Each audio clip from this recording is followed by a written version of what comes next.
Biological classification chapter पढ़ा था और उसमें हमने ये नोटिस किया था कि प्लांट किंगडम, एनिमल किंगडम, ये दोनों लास्ट के किंगडम थे, ग्रुप्स थे, जहाँ हमने एक पॉज ले लिया था और मैंने आपसे बात की थी कि हम प्लांट किंगडम स्पेसिफिकली ये टॉपिक पढ़ने वाले हैं और हम उसी की शुरुआत करने वाले हैं। डाइवर्सिटी चैप्टर जो जूनियर क्लासेस में आपने पढ़ा है उसी का ये एक्सटेंडेड वर्जन है, ऐसा समझ लीजिए। जितने भी हमारे पास प्लांट्स की वैरायटी हैं, चाहे ये प्लांट्स माइक्रोस्कोपिक हों, चाहे लार्ज स्केल पे मतलब आपको मल्टी सेलुलर ऑर्गेनिज्म के फॉर्म में ये विजिबल हैं, अच्छे खासे दिखाई दे रहे हैं, ग्रॉस लेवल पे हैं, होते तो सभी मल्टी सेलुलर हैं एक्सेप्ट फॉर फ्यू 1 और 2 जो हमारे एल्गी का ग्रुप है। उसके अलावा जितने भी प्लांट्स हैं सारे के सारे मल्टी सेलुलर यूकैरियोटिक ऑर्गेनिजम्स हैं, हायर लेवल के ऑर्गेनिजम्स हैं। So let us now talk about the diversity which we see in plant kingdom. हम शुरुआत एल्गी से करेंगे, लेकिन उसके भी पहले हम बेसिक क्लासिफिकेशन से बात करेंगे। कुछ प्लांट्स ऐसे हैं, जैसे फॉर एग्जांपल ये आप इमेज देख रहे हैं, इसमें कुछ प्लांट्स ऐसे हैं जो आपको अभी फ़िलहाल स्क्रीन पे दिख रहे हैं, लेकिन अगर आप नेकेड आई से देखने जाएंगे तो ये प्लांट्स आपको बिल्कुल भी विजिबल नहीं होंगे। फॉर एग्जांपल ये वाला group is not going to visible to you, लेकिन जितने भी नीचे प्लान्स में देख रही हूँ ये सारे प्लान्स थोड़े से हायर लेवल के प्लान्स हैं, थोड़े से हाइटेड प्लान्स हैं। इन प्लान्स को मैं देख सकती हूँ। हमने लिविंग वर्ल्ड चैप्टर पढ़ लिया है बच्चों, उसके अलावा मैंने आपको मॉर्फोलॉजी भी बताया था, उसमें मैंने एक बात करी थी आपसे कि प्लान्ट्स को हमने क्लासीफाई किया था ट्रीज़ के फॉर्म में, श्रब्स, हर्ब्स के फॉर्म में।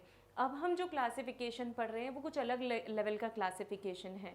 हम इनके इंटरनल स्ट्रक्चर्स के बारे में डिस्कशन करेंगे कि किन इंटरनल फीचर्स के कारण हमने कौन से ग्रुप को कौन से दूसरे ग्रुप से डिफ्रेंशिएट किया है, अलग किया हुआ है। So these are overall groups of organisms, और rather I should say plants की अलग अलग कैटेगरी हैं। जो सबसे पहला क्लासिफिकेशन था वो क्लासिफिकेशन बेसिक था, जिस क्लासिफिकेशन में मैंने प्लान्स के बारे में बहुत ज़्यादा क्राइटेरियाज नहीं रखते हुए सिर्फ ग्रॉस लेवल पे उन्हें रख दिया था। So it was not very scientific. तो ऑब्वियसली आप समझ गए होंगे कि मेरा अगला स्टेटमेंट यही होगा कि हमने उसे डिस्कार्ड कर दिया, क्योंकि हम क्लासिफिकेशन में जिस चीज़ को साइंटिफिकली नहीं प्रूव कर पाते, या अगर आपने ऑर्गेनिजम्स को ग्रुप किया और उनका कोई साइंटिफिक बेसिस नहीं है, तो हम उन्हें डिस्कार्ड करके ज़्यादा साइंटिफिक तरीके से ऑर्गेनिजम्स को क्लासीफाई किया हुआ ही क्लासिफिकेशन सिस्टम फॉलो करते हैं। मैं फ़िलहाल एडवांस सिस्टम की बात कर रही हूँ, लेकिन मैं बेसिक सिस्टम्स भी बताऊंगी आपको। लेकिन अभी जो हम इस पूरे चैप्टर में पढ़ने वाले हैं वो रॉबर्ट विटेकर का 5 किंगडम क्लासिफिकेशन, उसके हिसाब से जब प्लांट्स को हमने ग्रुप किया है, कैटेगराइज किया है, तो हमारा जो 4th ग्रुप आता है उसे हम डिस्कस करने वाले हैं। We call it as plant kingdom, है ना। हमारे चैप्टर का भी नाम एनसीईआरटी में भी प्लांट किंगडम ही दिया हुआ है।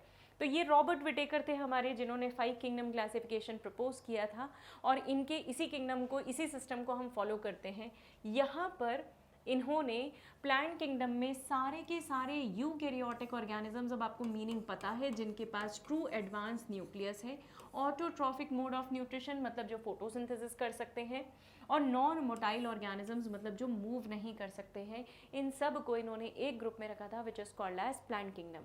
यहाँ पे प्लांट किंगडम को मेजरली जितने भी ग्रुप्स में हमने फर्दर ग्रुप्स में क्लासीफाई किया था, ये रॉबर्ट विटेकर का ही था। इसके पहले भी कई साइंटिस्ट का कॉन्ट्रीब्यूशन गया था। यहाँ जो हमने क्लासीफाई किया था according to R H Whittaker, first group जो हमने रखा जिसे हम डिवीजन बोलते हैं, that was algae, we also call it as Thallophyta, जिनकी बॉडी थैलस लाइक होती है। अभी फिलहाल मैं इसके बारे में ज़्यादा डिस्कशन नहीं करूँगी, क्योंकि इसे इंडिविजुअली हमें डिटेल में पढ़ना है। So let us wait till then. This is what is Thallophyta. Then we have Bryophytes, or you can also call it as Bryophyta. उससे advanced organism मेरे पास Pteridophytes हैं, Pteridophyta. Then we have Gymnosperms, उससे advanced, maximum level पे advanced और complexity अगर मैं किसी में देखती हूँ तो that is Angiosperm. So I have 5 major divisions of plant kingdom as per R.H. Whitaker classification, that is Thallophyta, Bryophyta, Pteridophyta, Gymnosperms, Angiosperms. This is how it makes 5 divisions. चलिए, ये विटेकर का बेसिक क्लासिफिकेशन है, ये हम पढ़ते हुए आए हैं। मोनेरा हमने पढ़ लिया था, प्रोटिस्टा हमने पढ़ लिया था, फंजाई पढ़ लिया था, एनिमल किंगडम आप जूलॉजी में पढ़ने वाले हैं, प्लांट किंगडम हम डिस्कस कर रहे हैं। So I am on this kingdom, जहाँ पे मैं प्लांट्स की डिटेल्स देखने वाली हूँ। किसी भी प्लांट को अगर आप देखेंगे तो उसमें मेजरली आपको एक सबसे कॉमन पॉइंट मिलेगा, प्लांट के सेल्स के ऊपर एक एक्स्ट्रा टफ कवरिंग होती है which is called as cell wall, है ना। सेल मेम्ब्रेन के अलावा इसके पास एक एक्स्ट्रा कवरिंग है, and we call it this as cell wall, जिसमें डिपोजिशन रादर, जिसका मेन कंपोनेंट सेल्यूलोज है, एंड फर्दर इस सेल्यूलोज की वॉल के ऊपर फर्दर डिपोजिशंस हैं। किन किन के? पेक्टीन का डिपोजिशन हो सकता है, हेमी सेल्यूलोज का डिपोजिशन हो सकता है, लिग्निन का डिपोजिशन हो सकता है। So these are extra depositions which makes it more tough, right. भाई सेल्यूलोज तो अपने आप में इसे स्ट्रेंथ दे रहा है, लेकिन मैंने सेल्यूलोज के अलावा इसमें कई एडिशंस कर दिए जिससे ये और ज़्यादा रिजिड एंड टफ हो चुका है। प्लांट्स मोटाइल नहीं होते, as we know, as you have experienced also, देखा हुआ है आपने। लेकिन कुछ ऐसे प्लान्स होते हैं जो मोटाइल होते हैं। आई शुड नॉट से exactly that they locomote, but yes they do change their place. ये मूव कर सकते हैं, ये फ्लोट कर सकते हैं, है ना। That is a different category, that is aquatic plants, hydrophytic plants we call them. Reproduction sexual हो सकता है प्राइमरली, लेकिन अदरवाइज इनके अंदर वेजिटेटिव रिप्रोडक्शन और एसेक्सुअल दोनों होता है। So all the different modes of reproduction is followed by them. Mode of nutrition photosynthetic है, except for few groups of plants जिन्हें मैं insectivorous plants बोलती हूँ। ये heterotrophic plant की कैटेगरी में आते हैं। They consume insects, राइट जैसे आपका ड्रोसेरा है, नेपेंथीज है, विनस फ्लाई ट्रैप है। ये जो प्लांट्स है ये इंसेक्टिवोरस है, rest all the plants they are autotrophs. Now let us talk about the major groups of plants. हमने प्लांट्स को एक फर्दर जो पहले हमने ग्रुप बनाया था उस ग्रुप के अकॉर्डिंग मैंने प्लांट्स को ब्रायोफाइट्स में कैटेगराइज किया। ये ब्रायोफाइट्स थोड़े से छोटे प्लांट्स हैं, एल्गी से बड़े हैं, लेकिन श्रब से, हर्ब से तो ऑब्वियसली बहुत बहुत बहुत छोटे हैं। तो ये ब्रायोफाइट की कैटेगरी हो गई। कुछ प्लांट्स जो थोड़े से हाइटेड प्लांट्स हैं वो जिम्नोस्पर्म्स में रखे गए। इनका हम फर्दर सबका डिटेल देखने वाले हैं, अभी सिर्फ इंट्रोडक्शन है। Then we have angiosperms which are majorly highest eukaryotic plants, right तो ये टॉल हाइटेड प्लांट्स हैं। ट्रीज उस कैटेगरी में आएंगे, इस और जिम्नोस्पर्म और एंजियोस्पर्म इन दोनों कैटेगरीज में मेरे पास ट्रीज आएंगे। हम देखेंगे कैसे, with examples we will see. Let us now go back to the classification. मैंने आपको पहले ही बताया, जैसा हम बायोलॉजिकल क्लासिफिकेशन चैप्टर में पढ़ते थे कि ऑर्गेनिजम्स को सबसे पहले एरिस्टोटल ने क्लासिफाई किया था अनेमिया और इनेमिया में, है ना, कोल्ड ब्लडेड, वार्म ब्लडेड। अब इनके पास ब्लड तो होता नहीं है, तो मैं इन्हें उस क्लासिफिकेशन सिस्टम में बिल्कुल नहीं प्लेस कर पाऊंगी, इज़न्ट इट। तो प्लांट्स को क्लासिफाई करने का एक दूसरा तरीका निकाला गया और वो ये तरीका था, ये सारे मेथड्स थे जिनमें से हम एक एक करके सबको डिस्कार्ड करते हुए फाइनली साइंटिफिक मेथड पे पहुंचे थे। तो चलिए एक एक की बात करेंगे। आर्टिफिशियल सिस्टम ऑफ क्लासिफिकेशन क्या था? सबसे पहला सिस्टम ऑफ क्लासिफिकेशन था जहाँ पे सिर्फ छोटे मोटे मॉर्फोलॉजिकल कैरेक्टर्स के बेसिस पे ही मैंने प्लांट्स को ग्रुप कर दिया था। मुझे ये दिखने लगा था कि जिन प्लांट्स के पास रूट, शूट, लीव्स, है ना, ये सब कुछ बहुत क्लियरली दिखाई देते हैं, उन्हें मैंने एक ग्रुप में रखा, और जिनके मुझे नहीं क्लियरली दिखाई देते थे उन्हें मैंने दूसरे ग्रुप में रख दिया।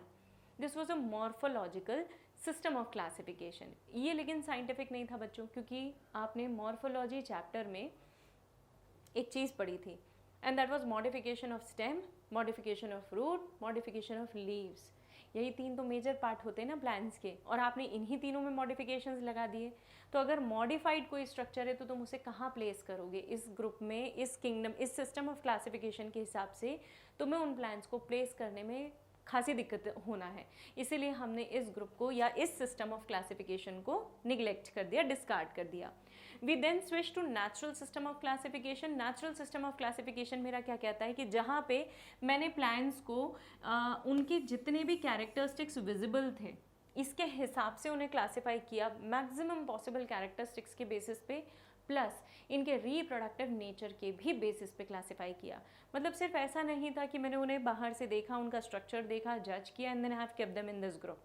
फिर मैंने एक दूसरा प्लांट देखा, उसके स्ट्रक्चर्स देखे, जज किया, kept that plant in this group. नहीं, इसके अलावा उनका मोड ऑफ रिप्रोडक्शन यहाँ पे हमने उसे इंपॉर्टेंस दिया। द अनदर ग्रुप और rather another system of classification was phylogenetic classification. Sokal और स्मिथ ने प्रपोज किया था।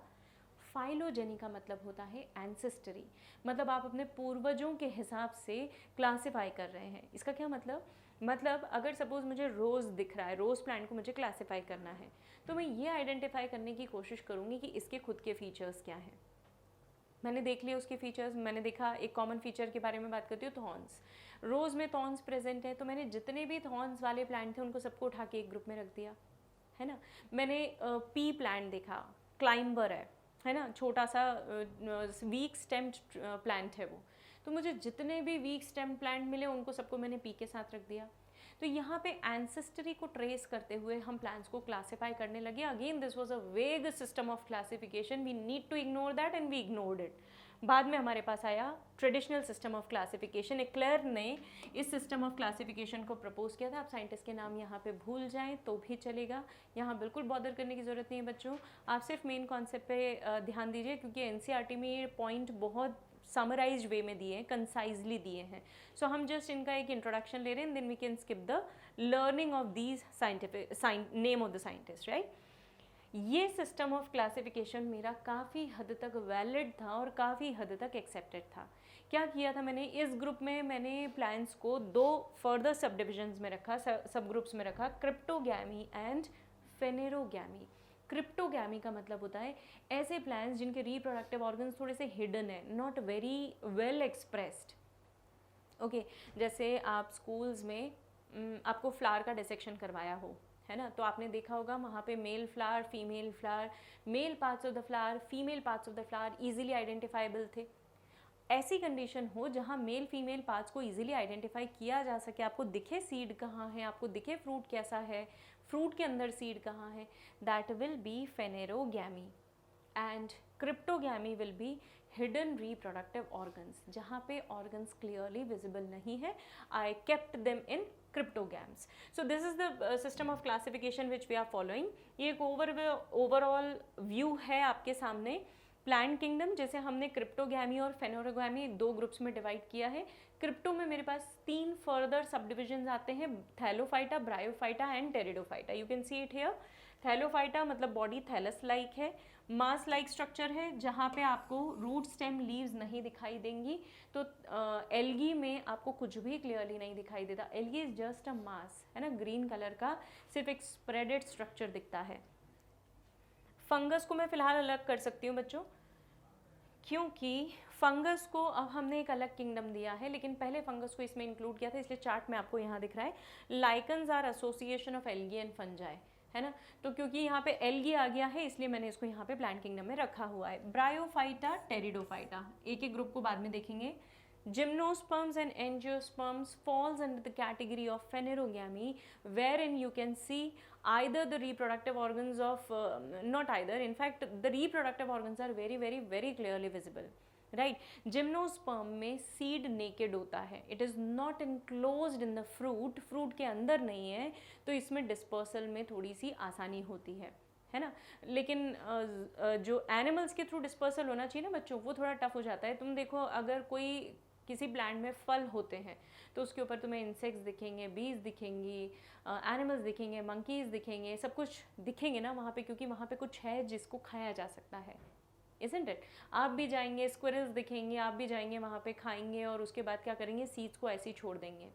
तो ये सीड्स जो आपने रिलीज़ किए हैं वो अलग अलग हैबिटेट पर रिलीज़ करे हैं, है ना। ये तो ज़रूरी नहीं है कि जिस पेड़ से आपने फल को तोड़ा है, जहाँ से प्लक किया है वहीं खड़े होके खाएंगे और वहीं सीड को ड्रॉप कर देंगे, नॉट पॉसिबल ना। आप उस सीड को कहीं भी रैंडमली ड्रॉप करेंगे तो इससे क्या होगा, उसका वाइड स्प्रेड होगा, वो फैलेगा, वो हर हैबिटेट में एडजस्ट करने की कोशिश करेगा, एक्सप्लोर करेगा, right. So this is what is the advantage of having seeds enclosed in the fruits. और ये किस में होता है, एंजियोस्पर्म में, बाद में पढ़ेंगे हम इसके बारे में। ये क्लासिफिकेशन को समझने का एक दूसरा तरीका, जहाँ पे मैं कुछ कैरेक्टरिस्टिक्स के साथ आपको समराइज्ड वे में बताने की कोशिश कर रही हूँ। इन प्लांट्स की बॉडी अगर वेल डिफरेंशिएटेड है ना, if it is well differentiated we have classified them into this group, spermatophyta and pteridophytes जिसमें आएंगे, जहाँ एंजियोस्पर्म्स और जिम्नोस्पर्म्स आएंगे। लेकिन अगर plant body is not properly differentiated, आपको कोई स्ट्रक्चर क्लियरली विजिबल नहीं है, जैसे एल्गी, थैलोफाइटा ग्रुप आएगा। प्लांट बॉडी डिफरेंशिएटेड है लेकिन उसमें वास्कुलर टिश्यूज हैं, तो वो फिर किस कैटेगरी में आएगी, स्पर्मेटोफाइट्स की और टेरिडोफाइट्स की कैटेगरी में। लेकिन स्पेसिफिकली स्पर्मेटोफाइट्स की बात करूँ तो स्पर्म मतलब मेल गैमीट, इससे आप रिलेट करके याद रख सकते हैं, देयर इज नो लॉजिक, इसमें कॉन्सेप्ट मत ढूंढिएगा। स्पर्मेटोफाइट मतलब स्पर्म, स्पर्म मतलब गैमीट, गैमीट जहाँ वर्ड आ गया वहाँ पे कहीं ना कहीं जाइगोट भी याद ही आ जाना चाहिए। जाइगोट बनता है सीड से, तो मैं ऐसा कह सकती हूँ कि जो प्लांट सीड बनाते हैं उन्हें मैं स्पर्मेटोफाइट्स में रखती हूँ, जो सीड्स नहीं बनाते उन्हें मैं टेरिडोफाइट्स में रखती हूँ। अच्छा, सीड बनाते हैं, वास्कुलर टिश्यू भी है, लेकिन सीड एनक्लोज हो सकता है फलों में, फलों के अंदर बीज हो सकता है, फलों के अंदर बीज नहीं हो सकता है। फलों के अंदर अगर बीज होगा तो ये वाली कंडीशन एंजियोस्पर्म, नहीं होगा तो जिम्नोस्पर्म वाली कंडीशन आ जाएगी। अब एंजियोस्पर्म में भी सीड को तुम जब तोड़ोगे, टुकड़े करोगे, है ना, टुकड़े मतलब चॉप नहीं करना है हमें जस्ट उसे हल्का सा प्रेस करके स्प्लिट करके देखना है। If it gets splitted into 2 equal halves it will be dicot, and if it does not it will be monocot. तो इस तरीके से मेरे पास ये कंप्लीट चार्ट है, हम इसी के बेसिस पे पूरा चैप्टर करने वाले हैं बेटा, है ना। यही एक्सेप्टेड है और यही हमें पढ़ना भी है। एक्सेप्टेड से मेरा मतलब है जो अब हम जो क्लासिफिकेशन फॉलो करते हैं that, and this is another way of representing the same thing. हम एल्गी से शुरुआत करने वाले हैं बच्चों अभी, जिसमें मैं 3 डिविजन्स पढ़ाऊंगी, Chlorophyceae, Phaeophyceae, Rhodophyceae. Types of algaes on the basis of pigments present in them, stored food present in them, है ना, देखेंगे डिटेल में। देन वी हैव ब्रायोफाइट्स, उसमें लिवरवर्ट्स एंड मॉसेस आ जाएंगे। Pteridophytes, Psilopsida, Lycopsida, Sphenopsida and Pterophyta. Angiosperm में मेरे पास साइकिडेल्स, कॉनिफरेल्स, जिंकगोयल्स and जिंटेल्स आ जाएंगे। एंड देन जिम्नोस्पर्म्स में further I will be having dicot and monocot. तो ये एक फर्दर ग्रुप रहेगा जिसमें हम ये पूरा चार्ट नहीं फॉलो करेंगे। We are not going to discuss these classes as they are not mentioned in NCERT and not not going to be asked in NEET examination, so we are going to ignore that. Just उसका brief touch करके और हम superficially उसे देख के हम let go करेंगे। We will talk about then Cycas, Pinus, Ginkgo biloba, है ना। इफिड्रा, जिंटेल्स के बारे में हम नहीं पढ़ेंगे। एंजियोस्पर्म, जिम्नोस्पर्म में मोनोकॉट, डाइकॉट, सीड का फर्दर डिटेल हमें देखना है। फिलहाल मैं शुरुआत कर रही हूँ एल्गी से। चलिए, तो थैलोफाइटा का जो मेन मेंबर है दैट इज एल्गी, और एल्गी की स्टडी को हम फाइकोलॉजी बोलते हैं। Phyco refers to algae and logy or logy refers to study. We also call it as algology. Simply हम उसे algology भी बोल सकते हैं। एल्गी में मेजरली रिप्रोडक्शन जो है वो बहुत वेजिटेटिव तरीके से होता है। Algae are if you see a water body around you, you can see that algae they spread widely, बहुत तेज़ी से फैलती हैं। और उसका रीज़न क्या है, इनने सभी तरीके के मोड ऑफ रिप्रोडक्शन अडॉप्ट कर रखे हैं। मतलब if I look at an algae, it must be reproducing by asexual method, bisexual method and even by vegetative propagation. इनमें से सबसे ज़्यादा एडवांटेज है वेजिटेटिव प्रोपगेशन का, क्योंकि वेजिटेटिव प्रोपगेशन में एक्सीडेंटली भी अगर कोई टुकड़ा बॉडी का, कोई पीस छोटा सा अलग हुआ तो उससे भी नया ऑर्गेनिज्म ही डेवलप हो जाना है। So it will be an advantage for this particular species to spread on the wider habitats, right. So तीनों टाइप के मोड ऑफ रिप्रोडक्शन ये फॉलो करता है। 3 डिविजन्स हैं जिन्हें हमें स्पेसिफिकली डिटेल में देखना है। यहाँ पे क्वेश्चंस बहुत पूछे जाते हैं, तो अब जो हम टेबल पढ़ने वाले हैं बेटा वो बहुत बहुत बहुत इंपॉर्टेंट है। 3 divisions on the basis of pigments, Chlorophyceae, Phaeophyceae, Rhodophyceae, green, brown, red algae. इस तरीके से हम इन एल्गी को क्लासीफाई करके पढ़ेंगे।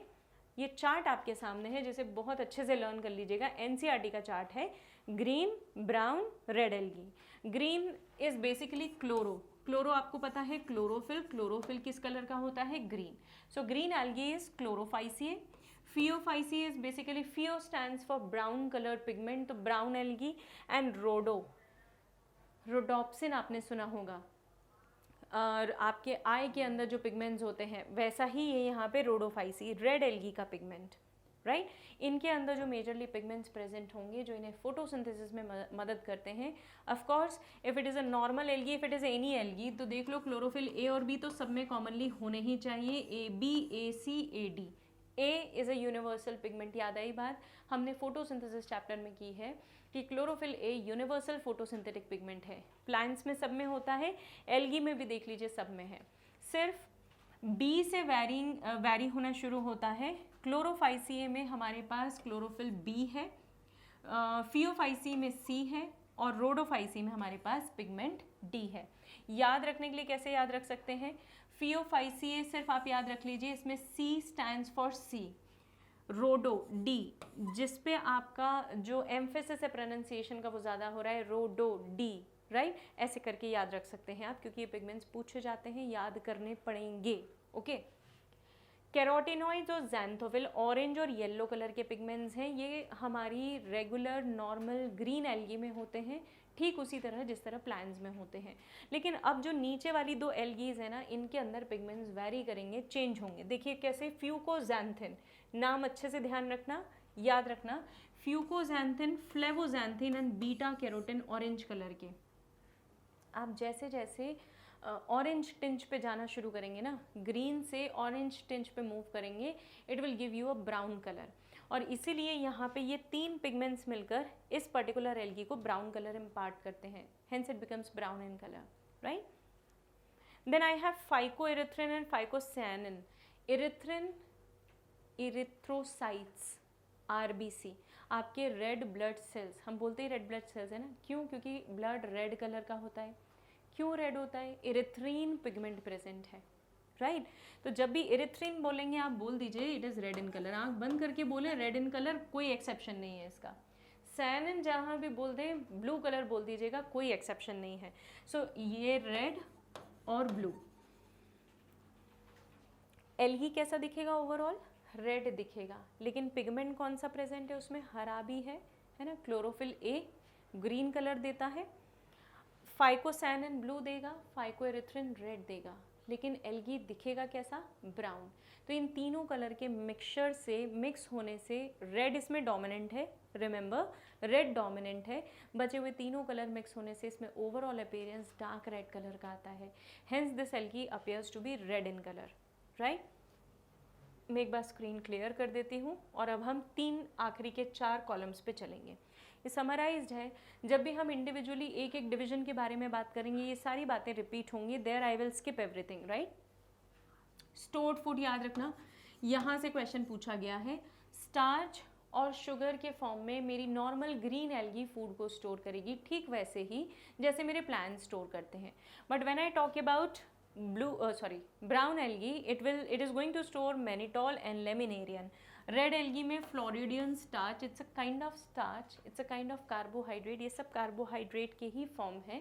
रिमेंबर, किसी भी ऑर्गेनिज्म में फूड को स्टोर करने का तरीका, प्लांट की अगर मैं बात करूं तो फूड को स्टोर करने का फॉर्म कार्बोहाइड्रेट होता है, और एनिमल्स में फूड को स्टोर करने का फॉर्म ग्लाइकोजन मतलब लिपिड बेस्ड होता है, right.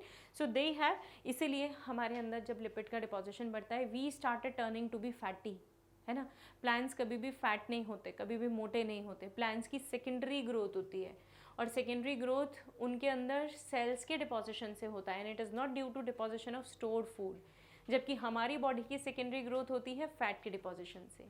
Anyways, come back here, cell wall का कॉम्पोजिशन टिपिकल प्लांट सेल से कंपेयर करते चलिए, हमारी क्लोरोफाइसिए को मतलब ग्रीन एल्गी को, सेलुलोज का डिपोजिशन, यहाँ सेलुलोज प्लस एल्जिन, किसमें, ब्राउन एल्गी में, और सेलुलोज का डिपोजिशन मेरी रेड एल्गी में। So you need to remember only and only about brown algae, red और ग्रीन में यूजुअल प्लांट के जैसा ही फीचर है। फ्लैजेला, ये एक सेल है, ठीक है, इस सेल में अगर यहाँ पे फ्लैजेला प्रेजेंट होंगे तो this is called as apical flagella, right, जो एपेक्स पे है, या तो ऊपर या नीचे, बट एपेक्स पे है। 2 से 8 इक्वल साइज के फ्लैजेला होते हैं ऐसे, और यहाँ पे लेटरल फ्लैजेला है, मतलब अगर सेल ऐसा है तो ये लेटरल फ्लैजेला है, 2 अनइक्वल, एक बड़ा एक छोटा, कुछ इस तरीके से। और रोडोफाइसिए में तो फ्लैजेला जो है वो एब्सेंट ही होगा। Red algae is devoid of flagella, again an exceptional point you need to remember. ये टेबल बहुत इंपॉर्टेंट है बेटा, फिर बोल रही हूँ, यहाँ से क्वेश्चंस एज इट इज़ पूछे जाते हैं, किसमें कौन सा फीचर प्रेजेंट है, तो please do remember that. Red algae is devoid of any kind of flagellar structures. Habitat में ग्रीन एल्गी आपको पॉन्ड में मिलेगी, पॉन्ड इज़ फ्रेश वाटर, है ना, थोड़ा बहुत सॉल्ट हो सकता है, so it is found in fresh brackish salty water, मतलब वाइडली डिस्ट्रीब्यूटेड। इसकी हैबिटेट्स वेरिंग है, तो क्वेश्चन कैसा पूछते हैं, कौन सी एल्गी जो है वो जो बहुत ज़्यादा हैबिटेट्स में स्प्रेड होती है, so you can answer this. Similarly brown algae fresh water में कम मिलेगी लेकिन ब्रैकिश या सॉल्टी वाटर में ज़्यादा मिलेगी, और इसी तरह रेड एल्गी आपको फ्रेश वाटर में न के बराबर मिलेगी, ब्रैकिश और सॉल्टी वाटर में सबसे ज़्यादा मिलेगी। तो हो गया ना, वाइडली डिस्ट्रीब्यूटेड किस में हुआ, ग्रीन, राइट। तो क्लोरोफाइसी इज वाइडली डिस्ट्रीब्यूट। एक बार ये टेबल को देख लीजिए ध्यान से, इसमें क्या क्या फीचर्स किस किस में मेंशन है, specially about pigments you need to remember, right. चलिए हम पहले डिवीजन से थोड़ा डिटेल में चलना शुरू करते हैं। क्लोरोफाइसी, ये एक मेंबर क्लोरोफाइसी का, थोड़ी देर में आपको इसका नाम भी पता चल जाएगा। ओवरऑल अगर आप देख रहे हैं तो ये ग्रुप में रह रहे हैं, एक सिंगल इंडिविजुअल ये है और ये सारे के सारे इंडिविजुअल्स एक दूसरे के एसोसिएशन में हैं, कॉलोनी के फॉर्म में रह रहे हैं। So this is what is my green algae and these are the different examples of green algae. Chlamydomonas जो बॉल लाइक फॉर्म में आपको दिखाई दे रहा है, पेडास्ट्रम, यूलोथ्रिक्स कॉमन एल्गी है। यूलोथ्रिक्स आपने कई जगह रेफरेंस में लिया हुआ है, 12th में भी आप कई चैप्टर्स में पढ़ेंगे। दिस इज कॉल्ड एज कारा, राइट। ये जो हमारा स्ट्रक्चर है दिस इज कॉल्ड एज कारा। ये एनसीईआरटी का डायग्राम है, आइडेंटिफिकेशन के लिए पूछते हैं। स्पाइरोगायरा एनसीईआरटी आइडेंटिफिकेशन, रेस्ट और क्लैडोफोरा और आप याद रख सकते हैं। Rest are the common examples which I have taken from different sources, लेकिन मेजरली आपको यही सारे याद रखना है जो एनसीईआरटी में गिवन है। जो ग्रीन एल्गी हैं वो आपको फ्रेश वाटर में मेजरली मिलेंगी, इसलिए हमारे घरों के आसपास जो छोटे मोटे डिचेस हैं बारिश के मौसम में जो फुल हो जाते हैं, पूरे भर जाते हैं और स्टैगनेंट वाटर लंबे समय तक है, वहाँ पे you can see the growth of green algae. So you can see it easily in fresh water, marine में भी मिलती है लेकिन कम मिलती है मराइन में, टेरेस्ट्रियल होंगी और किसी भी मॉइस्ट एरिया में जहाँ पे पानी ट्रिकल होता रहता हो, नॉन स्टॉप पानी गिरता रहता हो, वहाँ पे भी एल्गी की ग्रोथ बहुत कॉमनली हो जाएगी, राइट। तो मॉइस्ट एरियाज में मिलेगी, इसके अलावा हर टेरेस्ट्रियल हैबिटेट में you can see it. Variety है, ये यूनिसेलुलर हो सकती है, सिर्फ एक सिंगल सेल हो सकता है, कॉलोनीज में हो सकती हैं, एक एक एल्गी एसोसिएटेड है दूसरी एल्गी से तो they can appear in the form of colony, और कैन बी फिलामेंटस, लंबे लंबे थ्रेड लाइक स्ट्रक्चर्स प्रेजेंट हो सकते हैं तो they can be filamentous even. Spirogyra is one of the example, this is how it looks like. ये तो microscopic image है बेटा, ये किसी पॉन्ड पे अगर आप देखें और पॉन्ड पे भी थोड़ा सा माइन्यूटली देखें तो आपको ऐसा दिखाई देगा, ये धागों जैसा दिखाई दे रहा है। Since it is filamentous, green colour का होता है इसलिए इसे पॉन्ड्स कम भी बोलते हैं, कई बार इसे पॉन्ड सिल्क भी बोला जाता है। ये कॉमन नेम है, हार्डली कभी इस पर एक बार क्वेश्चन पूछा गया, इसलिए ये टर्म अब हम पढ़ाने लगे हैं, इंट्रोड्यूस कर चुके हैं, याद आसानी से रह जाएगी, कोई टेंशन नहीं है। So we call it as pond scum, floating होती है ना, फ्लोटिंग है, फ्लोटिंग मास है, वो दिख रहा है आपको डायग्राम में, it's a floating mass, stagnant water में मिलेगी, फिलामेंटस है। म्यूसिलेज की कवरिंग होती है जिसके कारण ये थोड़ी सी स्मूथ सिल्की शाइनी दिखती है, इसलिए इसे पॉन्ड सिल्क भी बोलते हैं हम। सिल्की टू टच है, स्लिपरी होती है, अगर कहीं पे पॉन्ड में एल्गी का ग्रोथ है और आपका पैर अगर उस पर पड़े तो वहाँ पे स्लिप होने के चांसेस इसी म्यूसिलेज के कारण है। So this mucilage leads to slipping of any individual, even आपके हाथ भी स्लिप होते हैं, इसलिए we call it as silk. Water silk और मरमेड स्ट्रेसेस भी बोलते हैं। सेल्स लंबे हैं, सिलेंड्रिकल हैं, you can see that this cell is cylindrical in nature.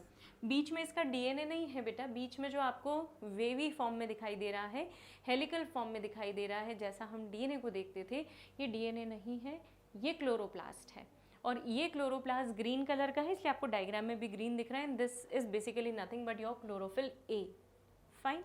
And this is the real microscopic image. ये यूलोथ्रिक्स है आपके सामने, Ulothrix is the another example of this particular group, जहाँ पे यहाँ रनिंग स्ट्रीम्स जो हैं, मतलब बहता हुआ पानी जो है, स्टैग्नेंट नहीं, स्टैग्नेंट में मुझे स्पाइरोगायरा मिलता है, थोड़े बहुत वाटर के मूवमेंट जहाँ पे चलते रहते हैं, जहाँ वाटर मूव करता है, उस रनिंग वाटर में मुझे यूलोथ्रिक्स मिलता है। ये कुछ वैराइटीज़ हैं, U zonata and U flacca, ये मराइन है, U flacca is marine and U zonata is usually found in cold water, मतलब जहाँ पे इंडस्ट्रियल वेस्ट का पानी होगा वहाँ पे ये एल्गी नहीं दिखाई देगी, क्योंकि ये आपको ठंडे पानी में मिलेगी, या कोई ऐसी जगह जहाँ से गर्म पानी रिलीज होता हो, वहाँ पे this algae will not be visible, right. Ulothrix implexa जो है that is found in estuaries. Estuaries मतलब आपको पता है बच्चों, जहाँ पे river water meets with salty water, that is sea water और मराइन वाटर, राइट। तो ये जो प्लांट्स हैं ये थोड़े से सॉल्टी वाटर में, अल्कलाइन वाटर में ग्रो करते हैं, इसलिए इन्हें हम लिथोफाइट्स बोलते हैं। और इनके पास प्रोटोपेक्टिन प्रेजेंट होने के कारण दे बिकम मोर टफ और they become more resistant, right. इसके अलावा यूलोथ्रिक्स के फिलामेंट्स धागे जैसे अपीयर होते हैं, प्लस ये प्रोटोपेक्टिन जो ये हमेशा वाटर को अब्जॉर्ब करके रखता है। देखो एल्गी में एक स्पेशल प्रोटीन है जिस प्रोटीन के कारण एल्गी में हमेशा मॉइस्चर रिटेन रहता है।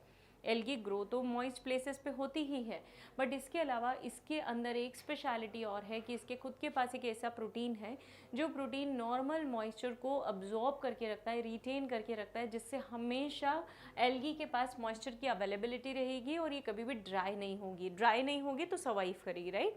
रिप्रोडक्शन सेम वही वेजिटेटिव, एसेक्सुअल, सेक्सुअल तीनों मेथड से रिप्रोडक्शन होगा।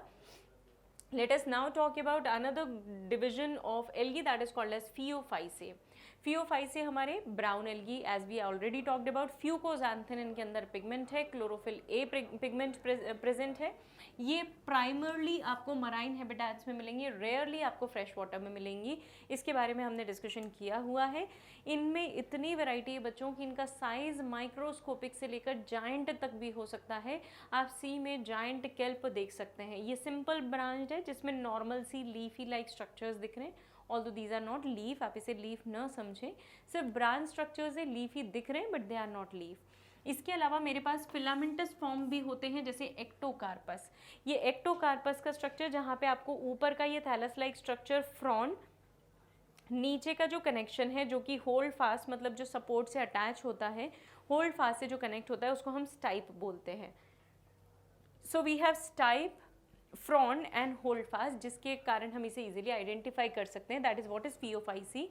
केल्प जो हैं वो इतने ज़्यादा ब्रांच हो जाते हैं कि they can spread in sea up to the meters, up to the kilometers, और इसीलिए ये जायंट एल्गी 100 मीटर तक का भी इनका रेंज देखा गया है, इतने ऊंचे ऊंचे हो जाते हैं। अच्छा उसका रीज़न क्या है बेटा, जो उनका फ्रॉन्ड है ना, वो फ्रॉन्ड अब कोई ऐसा तो है नहीं कि जाइलम होगा तो वहाँ तक पानी पहुँचाएगा, मिनरल्स पहुँचाएगा, ऐसा कुछ भी नहीं है। वो फ्रॉन्ड खुद अपने आप में ग्रो करता है, उसके पास पिगमेंट प्रेजेंट है, तो वो वहीं के वहीं फोटोसिंथेसिस करके फूड प्रिपेयर करता जाएगा, और इस तरीके से उसका स्ट्रक्चर काफ़ी ज़्यादा बड़ा हो जाता है। इसलिए frond basically supports the growth. These are few more examples. Laminaria is the common example, Dictyota is the common example, Sargassum is the common example. ये एनसीईआरटी में एग्जाम्पल्स मेंशन है which you need to remember.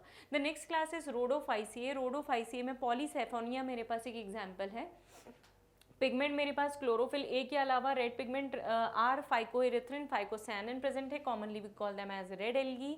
Marine habitat में मिलते हैं और mostly ऐसे जगहों पे मिलेंगे बच्चों जहाँ पे थोड़ा सा पानी कैसा है, मॉइस्ट वार्म है, पानी में कैसी है, थोड़ी सी गर्माहट है, वहाँ पे आपको ये ज़्यादा मिलेंगे, ज़्यादा पहुँचते वहाँ पे ज़्यादा ग्रोथ करते हैं। ये उस जगह पे मिलेंगे आपको जहाँ पे लाइट की अवेलेबिलिटी अच्छी है, मतलब आप ये मान सकते हैं कि ये आपको थोड़े से सुपरफिशियली मिलेंगे, सरफेस के आसपास मिलेंगे, प्लस ये कई बार ओशंस में नीचे डेप्थ तक भी मिलते हैं। मतलब इनके हैबिटेट में इतनी वेराइडनेस है कि ये सरफेस पे फ्लोट होने के साथ साथ बिकॉज सरफेस से लाइट को कैप्चर कर सकते हैं, वो एक अडेप्टेशन के साथ ये बहुत नीचे मतलब बॉटम मोस्ट एरियाज़ में भी मिल सकते हैं जहाँ पे ये काफ़ी डीप पेनिट्रेट करते हैं और लाइट जो है वहाँ पे कम रिसीव होती है। Late us talk about a question. The question is which one of the following pairs is unicellular algae. इनमें से कौन सी एल्गी ऐसी हैं जिनके पास सिर्फ एक सिंगल सेल प्रेजेंट है? It is basically Chlorella and Spirulina which have only one single cell, that means they are unicellular. तो क्लोरेला और स्पिरुलिना ये यूनिसेलुलर एल्गी हैं। Gelidium, Gracilaria, Laminaria and Sargassum ये मल्टी सेलुलर हैं। Volvox colony के form में रहता है, इसलिए we call it as colonial algae.